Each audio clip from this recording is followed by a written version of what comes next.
Happy day, people.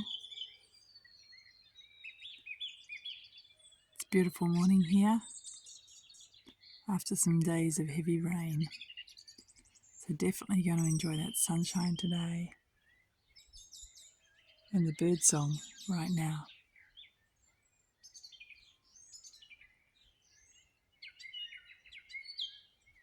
As much as it's important to be with other people, it's also really important to spend time with yourself, alone, without radio and TV, and a whole lot of subliminal messages coming in, so you can hear your own voice. It's okay to be you. And the best place to seek validation is from within yourself.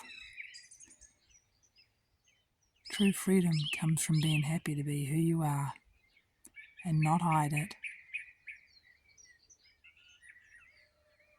and live an authentic life.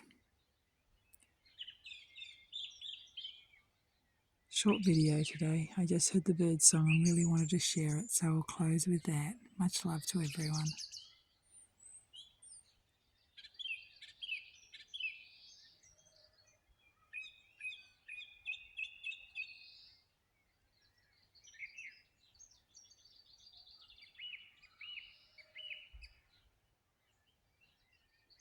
You are strong, you are powerful, and you are absolutely enough.